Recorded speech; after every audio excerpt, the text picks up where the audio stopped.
G'day everyone, welcome to Inside Rugby with Mark. If you haven't been here before, my name is Mark, and in this episode I'm going to be talking about the game between Scotland and South Africa played at Murrayfield on Sunday.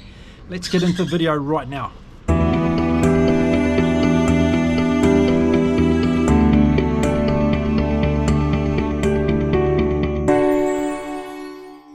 Everyone, welcome back to the channel. Thank you for being here. If you enjoy my content, don't forget, hit that subscribe button, give the video a like and all the rest of it.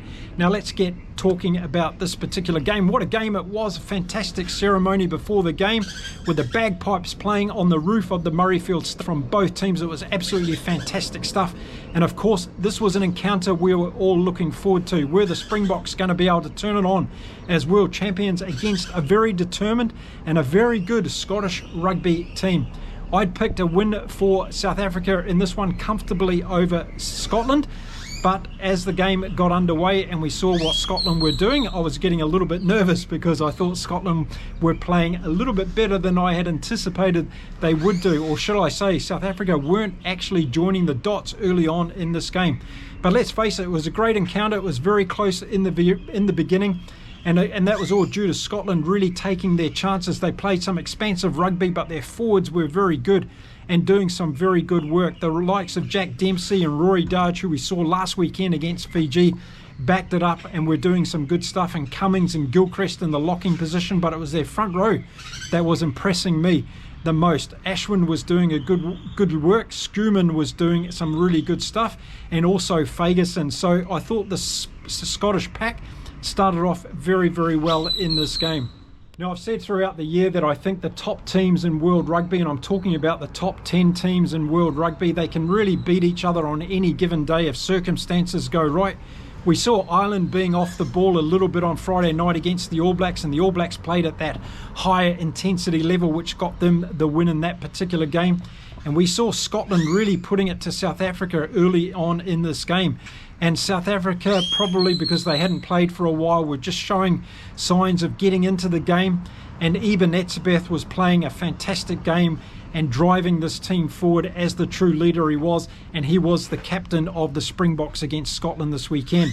But what I was impressed the most with Scotland was their backline, and the likes of Tui Pelotu and Tom Jordan in particular stood out.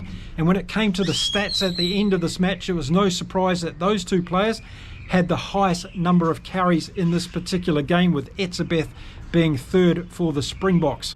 Now, the final score in this game was 32-15 in favour of the Springboks, but it didn't feel like that in the game, did it? And when the nuclear squad came on in the back end of the second half, I thought, right, this is going to be the telling time of the game, and it didn't eventuate immediately like that. Scotland were really up for it, and you could see the Scottish forwards went to another level when that nuclear squad came on, and they started putting in some very big turns, and they got some good turnovers. They won some good line-out ball, and they really put it on the South Africans in the scrum. But as time went on in the back end of that game, you started to see the impact of that nuclear squad, the freshness in their legs, the weight that they have. They started getting more and more dominance over the Scottish pack. Able to bring players off the bench like RG Schneemann, Peter Steph de Toit, Sia Kolesi, absolutely phenomenal players, that's for sure. And remember, when that nuclear squad came on, Eben Etzebeth was the only starting forward that remained on the field. So the whole pack, except for him, was changed. And of course, we saw RG Schneemann come on earlier in the game. But it was a really good performance, I thought, from Scotland. They were unlucky on a couple of occasions. They got a couple of tries brought back because of indiscretions as the lead up to those tries. They really gave it their all. Me, the big difference in this game was South Africa showing their world championship qualities. When the tough periods came in the game, they were there to be able to push their Scottish team back, and we saw Mapimpi score 2 brilliant tries. He's an absolute asset to this team. I don't care what anybody says. He's able to find that try line, and he was set up ably in this game. I thought Grant Williams made a great impact when he came on. Jaden Hendricks wasn't doing a fantastic job, in my opinion, for the Springbok team. He's a little bit too slow out of halfback, and you could see when Grant Williams came on for that last 10 minutes, he's got that speed, he gets things moving forward, and it ignites a little bit more sense of urgency into the forwards as well. And I think that's an impact that Grant Williams had. He took off for one of his darting little runs, nearly got away, Now, with the scoreboard at 32 points to 15 in the end, I don't think this was a true reflection of this game. I don't think the Springboks were twice as good as Scotland when it came to the particular scoreboard. But that's what the score shows at the end, and that's because South Africa were just able to grind away and keep the pressure on.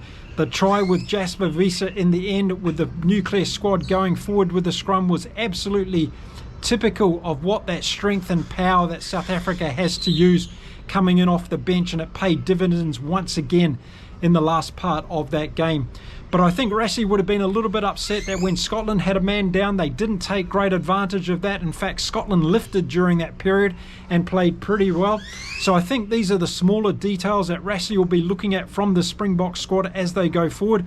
Of course, they've got this massive game against England next weekend.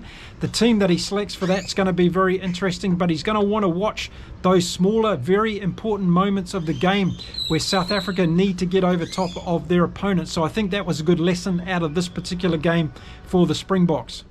You know, I hope and believe that we're going to see Manie Libbok play against England next weekend. Andre Pollard had a few moments in this particular game for me.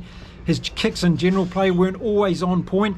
And I think with Libbok in the team, we've got that excitement of getting the South African backline away and opening up a lot of new opportunities. So I think with him in the team, and of course we're going to see Damien Deolandi and Jesse Kriel back in the team, I'm pretty sure, for next weekend.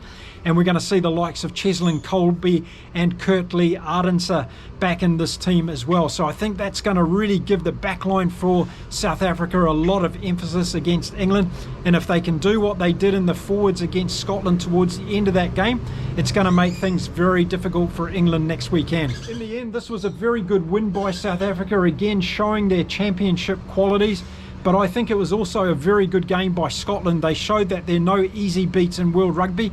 And if they're able to clean up their act a little bit in terms of making those little moments count in a game where they're able to turn them into points, that's going to be the big difference for the Scottish team. So I think Gregor Townsend's going to go away from this game. While he's going to be disappointed in the final score, he's going to see that this Scottish team, and I think he already believes it, that this Scottish team has a lot of opportunity to beat the best teams in the world. They just need to go up that little bit level, that 1%, that 2% that makes the difference in these big games. You've got to keep the scoreboard ticking over. You've got to take those chances and make sure that those knock-ons, those players in front of the ball, the obstruction, those things are minimalised as much as possible.